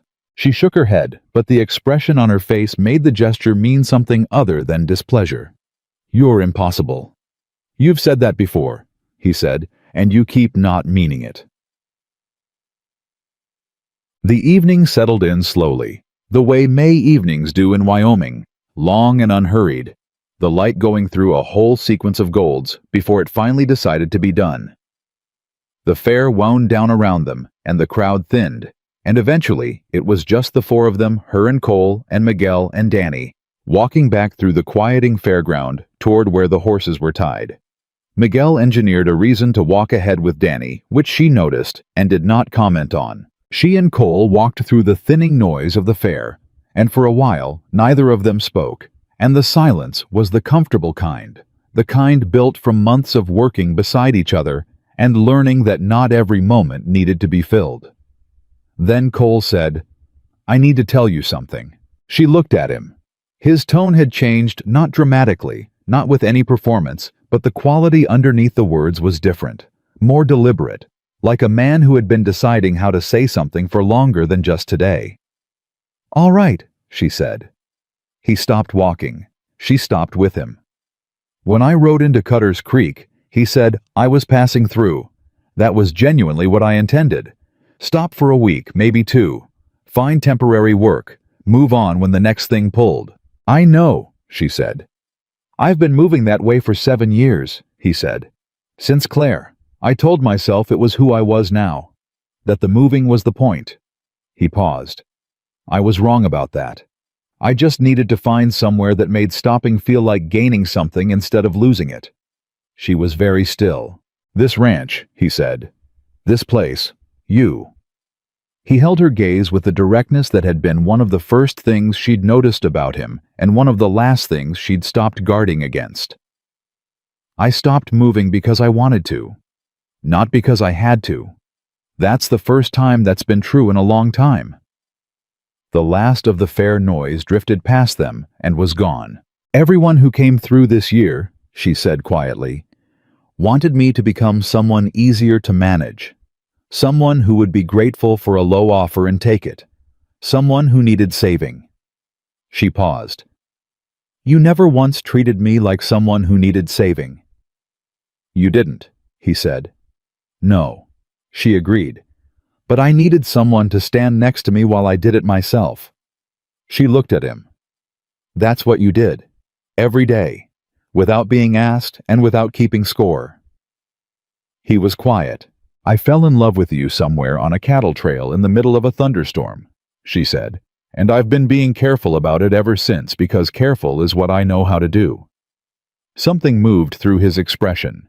Relief, she thought, and warmth, and the particular quality of a man who had been patient for a long time and was watching the patience pay off in real time. "I fell in love with you," he said, "the day you told Harold Fitch you were going to bring the Wyoming Territory Fair Commerce Act to the conversation if he didn't honor your father's rate." She blinked. "That was the third day." "Yes. You'd known me 3 days."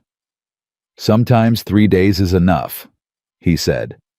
"When you're paying attention." She laughed, a real one, involuntary, the kind she didn't always let people see. He watched it happen, with an expression she decided she was done trying to read analytically, and was just going to accept as what it was, a man looking at someone he loved. He reached into his coat pocket. She saw it before she fully processed what it was, a ring, simple silver without unnecessary ornamentation, the kind of thing chosen by a man who understood what she valued and what she didn't. "I'm not asking you because you need me," he said. "I'm not asking you because the ranch needs a man's name on it, or because the county would approve, or because it makes practical sense." He held her gaze. "I'm asking you because you are the most remarkable person I have ever stood next to, and I would like to spend the rest of my life doing exactly that, standing next to you, while you do whatever extraordinary thing comes next." She looked at the ring, at him, at the Wyoming sky going deep gold, and then amber, and then the first soft edge of purple at the horizon. She thought about the morning after her father's funeral, when she'd sat in the barn alone, with the weight of everything pressing down on her, certain that the world had decided she should fail. She thought about every fence she'd mended, and every contract she'd fought, and every mile of trail she'd ridden, and every man who had looked at her and seen a problem to be managed instead of a person to be known. She thought about a cloth coffee cup set on a fence post before dawn by a man who had been paying attention from the very beginning. Yes, she said. Not because she needed saving. She had never needed saving. But because she had found the one person on earth who knew that who had known it from the third day in a stock office when she'd pulled out a Commerce Act reference and stood her ground and had chosen to stay beside her anyway. He slid the ring onto her finger. His hands were steady. So were hers. Behind them, at what was clearly not a coincidental distance, they heard Miguel say something in Spanish that made Danny laugh out loud. Cole looked up, found Miguel immediately, and said flatly, "I know you've been standing there." "I'm looking at the sky," Miguel said with complete innocence. "You're looking at us." "The sky is very beautiful in this direction." Savannah laughed again. Cole shook his head. Miguel grinned unrepentant and put his arm around Danny's shoulders and steered him firmly in the other direction, and the two of them walked away with the elaborate casualness of people pretending they had been somewhere else the whole time. Summer came in full and generous that year. The ranch expanded not recklessly, not beyond what the land and the resources could honestly support, but steadily with the kind of growth that comes from good decisions made consistently over time. She brought on 2 more hands, invested in better breeding stock, built a second water line in the east pasture that solved a problem her father had been working around for a decade. The Grayson trial ran through the summer in the territorial court in Cheyenne. She went twice to give testimony, once about the loan documents, once about the attack on the trail drive, and she gave it clearly and without drama, and without looking at Grayson more than necessary. He sat at the defendant's table in expensive clothes and watched her with the expression of a man trying to decide whether he was angry or afraid, and she decided that was his problem and not hers. The verdict came in September. Guilty on 5 of the 7 counts. Fitch pleaded to 2 counts separately in a deal that required him to testify against Grayson. The county land commissioner, who had resigned hoping to escape consequence, was named in the civil proceedings that followed. Beaumont sent her a letter the day the verdict was announced. It said simply, "Your father would have been proud. I'm proud too, and I didn't even know him." She read it standing in the kitchen and let herself feel it fully for a long minute. The grief that was still there softer now settled into something she could carry without it changing her gait. The satisfaction, the completeness of a story that had been fighting to find its ending for a year and had finally arrived at one. Then she folded the letter, put it with the others above her desk, and went out to check on the new calves. Cole was at the fence when she came out, leaning on the top rail watching the cattle in the late afternoon light, the way he'd watched them on that first evening when he'd told her she had the look of a herd being pushed from a direction it couldn't see. She came and leaned on the fence beside him. "Verdict came in," she said. "I know. Danny heard it in town and rode back to tell us." He paused. 5 counts. 5 counts, she confirmed. He nodded, looked out at the cattle. The calves were running the way young cattle do, in bursts of pure, thoughtless energy, purely because they could. "How do you feel?" he asked. She thought about it honestly, the way he'd taught her to answer that question, not with the reflexive fine or the deflecting. "I'm just glad it's over, but with the actual answer. Like it's mine now," she said. "The ranch, the future, all of it. It was always mine legally, but now it feels..." She searched for it. Uncontested. Like no one is arguing the fact of it anymore. He looked at her. "No one ever should have been." "No," she said. "They shouldn't." The calves ran. The sun went long across the grass. Somewhere behind them in the barn, Danny was singing something off-key that neither of them commented on. She looked at her ring, at the land that had cost her father 30 years and had nearly cost her everything, and was still here, still hers, thriving in ways she hadn't let herself fully imagine 12 months ago, when she'd stood at her father's grave and held herself together from the inside out. She had not broken. She had not bent. She had not become smaller to make anyone more comfortable. She had fought on 3 fronts at once and driven cattle 300 miles through a thunderstorm and a flood and a band of hired thieves, and she had stood in front of a county that had written her off and let them see what she had built. And it had been enough, more than enough, because it had been true. Cole reached over and covered her hand where it rested on the fence rail. He didn't say anything. He just stayed there, present and warm and certain the way he always was. She turned her hand over and held his. Broken Spur Ranch stood in the Wyoming Territory in the full, uncomplicated fact of itself. Every acre fought for every fence line, earned every future calf, the descendant of something that had refused to be taken.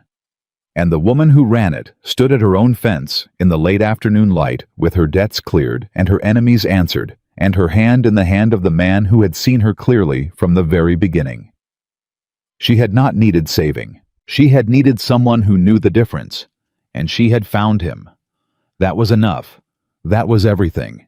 That was the whole truth of it, standing solid as a fence post in good ground, and it was never going to move again.